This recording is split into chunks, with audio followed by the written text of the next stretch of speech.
só virar aqui a imagem, só para vocês lerem. Virou? Virou? Virou. Tá dando pra ler. Pronto. Cristo em Filipenses e Colossenses. Esse vai ser o tema dos próximos 3 meses, quando nós estivermos estudando a lição da Escola Sabatina. Então hoje nós vamos, na lição de hoje, nós estamos já vendo um pouco. Na lição de hoje nós estudamos um pouco sobre o contexto em que esses dois livros foram escritos. Filipenses e Colossenses são cartas da prisão. Teve várias cartas que Paulo escreveu em liberdade e teve algumas que ele escreveu no período que ele já estava preso em Roma.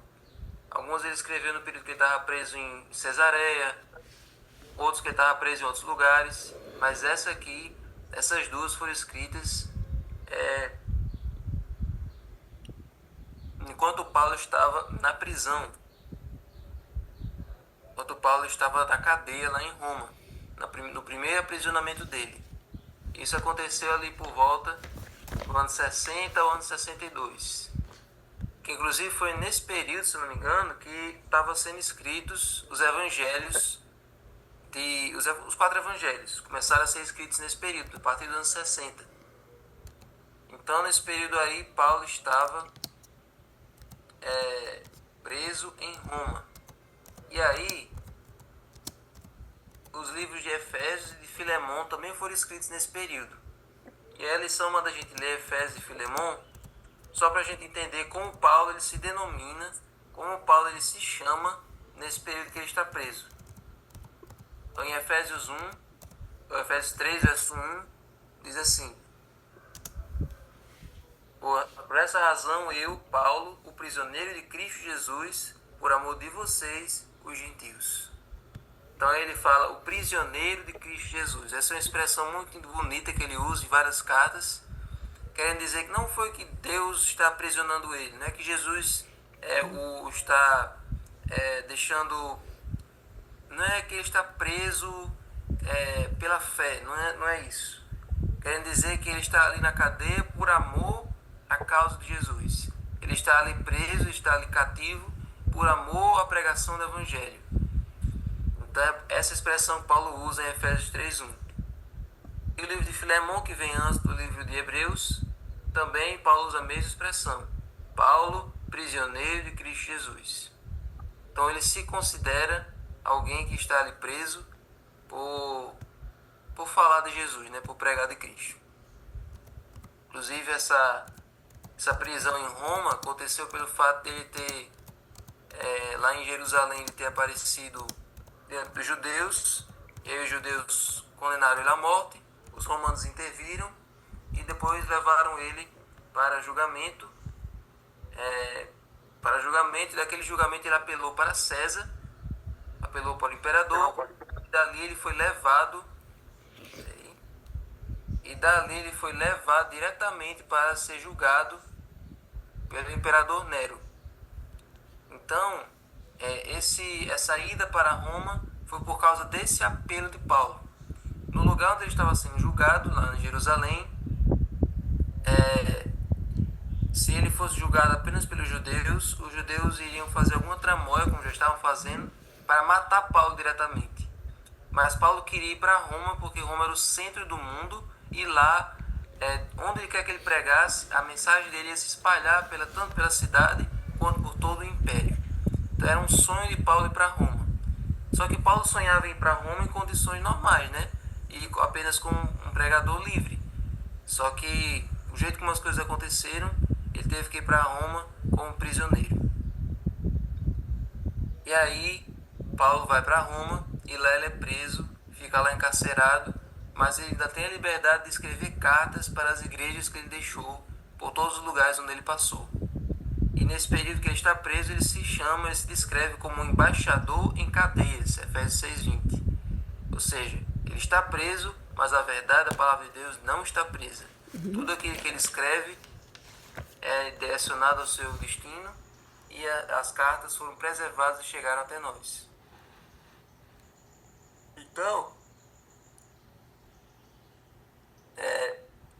poderia ter pensado assim, tô na cadeia, não tem mais nem o que eu fazer. Ele poderia ter ficado ocioso, ele poderia ter ficado depressivo, poderia ter ficado pensando que ali a obra dele tinha acabado, mas enquanto ele estava preso, ele escreveu muita coisa importante. A obra dele continuou enquanto ele estava ali limitado naquelas 4 paredes. Então, quando ele estava preso pela segunda vez em Roma, Paulo escreveu o 2 Timóteo, que é considerado uma carta pastoral. Então, 5 livros do Novo Testamento, pelo menos, foram escritos enquanto Paulo estava nessa prisão em Roma. Se não me engano, é a prisão Mamertina, a mesma prisão que Pedro foi preso. Não, Timóteo, quando chama de irmão, é a mesma coisa que eu chamar você de irmão. É irmão na fé. E aí, olha só, em nenhuma dessas cartas Paulo menciona onde estava preso. E aqui a lição de hoje ela vai esmiuçar onde Paulo realmente estava preso. Porque tem estudiosos que dizem que ele estava preso em Éfeso, tem estudiosos que dizem que ele estava preso em Cesareia, mas nenhuma evidência comprova isso, né? E em algumas partes dessas cartas de Efésios, ou de Filipenses e de Colossenses, Paulo ele fala sobre um pretório. Um pretório era um lugar onde o governador romano ele residia. Então, o lugar onde Pilatos morava em Jerusalém também era chamado de pretório. Então, tem pessoas que acham que Paulo escreveu Filipenses e Colossenses em Jerusalém. Só que isso não tem fundamento. Paulo não escreveu essas cartas lá em Jerusalém e nem em Cesareia. E também Paulo às vezes usa esse termo pretório para falar sobre a guarda pretoriana, ou seja, aquele conjunto de soldados que faziam a guarda do imperador. Então, se Paulo estava se referindo não ao local, mas à guarda pretoriana, que eram os soldados que eram da guarda pessoal do imperador, então ele estava em Roma. Ele estava sobre o poder dos soldados do imperador. Nero mandou colocar Paulo numa prisão romana sobre a guarda dos seus próprios soldados. Então, quando ele fala pretório ou guarda pretoriana, ele está falando dos soldados do imperador que foram designados para guardar ele, certo? Então, tudo leva a crer que Paulo estava em Roma. E essa guarda pretoriana passou a conhecer o evangelho através de Paulo, porque via Paulo pregar. Inclusive, o livro de Atos termina assim, com Paulo pregando na cadeia. Chegam as visitas, chega ali um público perto da cela, e lá ele prega para essas pessoas da cadeia mesmo. Então, de tabela, ele pregou também para os soldados. Os soldados ouviam as palavras dele. E também, quando Paulo mandava as cartas, provavelmente as pessoas, os guardas, tinham que ler antes de mandar. Toda prisão é assim. O prisioneiro, quando quer mandar alguma carta, alguma mensagem para o mundo exterior, os carcereiros precisam investigar o que ele está escrevendo. Porque vai que ele manda alguma mensagem combina alguma tramóia ali para sair dali, algum plano de fuga. Então eles têm que ler. Então eles acabavam lendo as epístolas. Os guardas foram as pessoas que leram as epístolas de Paulo de primeira mão, antes do resto do mundo e antes de nós conhecermos as cartas de Paulo. Quem leu primeiro foram os guardas. Então Paulo pregou tanto para as pessoas que vinham visitar ele, quanto para as pessoas para quem ele mandava a carta, quanto para as pessoas que liam a carta antes dela ser mandada. Então os guardas pretorianos, que chegavam a mais de 14 mil pessoas, os guardas que estavam cuidando dele, tinham acesso à verdade. E então Deus evangelizou aqueles homens ali de uma forma indireta, mas eles foram impressionados com a coragem, com o zelo daquele homem que estava ali naquela cadeia. Diferente de todos os outros presos que estavam definhando, que estavam ali dia após dia se deteriorando ali na prisão, Paulo estava pipocando. Paulo estava cheio de energia, escrevendo, mandando mensagens, pregando e falando de Deus, mesmo em condições adversas. E um outro detalhe que mostra que Paulo estava em Roma é que ele mandava várias vezes saudações para os crentes que estavam na casa de César, ou seja, em Roma. Então Paulo escreveu isso direto da toca do lobo.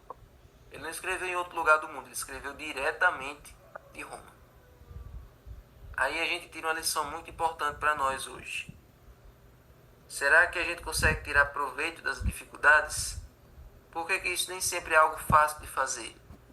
Sempre numa situação difícil, a gente sempre olha para o negativo e a gente se resigna a pensar desse jeito. Mas Paulo, ele aprendeu a estar contente em qualquer situação. Ele aprendeu a tirar proveito de qualquer situação complicada. Então, seja no navio, em naufrágio, seja sendo perseguido, seja sendo açoitado, apedrejado, humilhado em qualquer lugar, ele sempre aprendeu a tirar vantagem disso. De qualquer lugar do mundo que ele estivesse, ele continuava pregando o evangelho. Então, gente, como é que nós podemos aprender com Paulo a pregar o evangelho em qualquer situação? Será que a gente só prega quando as coisas estão favoráveis? Quando tudo está propenso para a gente pregar? Ou também em situações complicadas a gente também está disposto a falar de Jesus? Paulo continuou pregando, mesmo no final da sua vida. Mesmo se estando preso no lugar mais perigoso do mundo, pregar o evangelho, que era em Roma.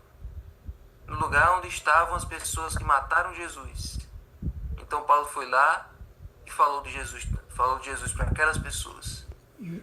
Como é que nós podemos tirar lições disso para a nossa vida? Quantas vezes a gente hesita quando a situação começa a ficar um pouquinho mais difícil do que já é? Então, qualquer lugar pode ser oportunidade para evangelizar, exatamente. Então, foi por isso que o próprio Paulo escreveu: pregue a tempo e fora de tempo. E foi por isso que Deus disse a Ezequiel: quer ouçam, quer deixem de ouvir. Então, o evangelho só está estagnado, só não foi pregado ao mundo todo por causa da leniência dos próprios adventistas. Eles preferem ficar na mesma zona de conforto, no mesmo lugar, do que se arriscar para levar a mensagem. Então, que Deus possa ter misericórdia de nós, que nós possamos ter a disposição de acordar, de olhar para a vida de Paulo e queremos fazer além do que ele fez. Se nós nos dispusermos a ir além do que os reformadores fizeram, além do que esses pregadores do passado fizeram, então Jesus vai voltar mais rápido do que a gente pensa. Então vamos nos dispor, vamos nos preparar, vamos pedir a Deus coragem e fé para nós sermos heróis da fé nos dias de hoje. Amém? Senhor Deus, muito obrigado, Senhor, por essa mensagem. Muito obrigado, Senhor, por essas lições aprendidas no dia de hoje. Que possamos, Senhor, ter a mesma intrepidez, que possamos ter a mesma ousadia que esses homens tinham de desafiar a morte se for preciso, de viver e morrer para Ti. E que o Teu Evangelho só possa ser pregado através de nossas palavras e através do nosso exemplo, tanto aqui, onde nós vivemos, como em outros lugares do mundo onde tem missionários correm risco de vida. Então, Senhor, cuida deles, cuida de nós também, para que o Espírito Santo seja derramado logo, para que o Senhor volte mais rápido ainda e para que nós possamos ir para o céu também. Fica conosco, em nome de Jesus. Amém.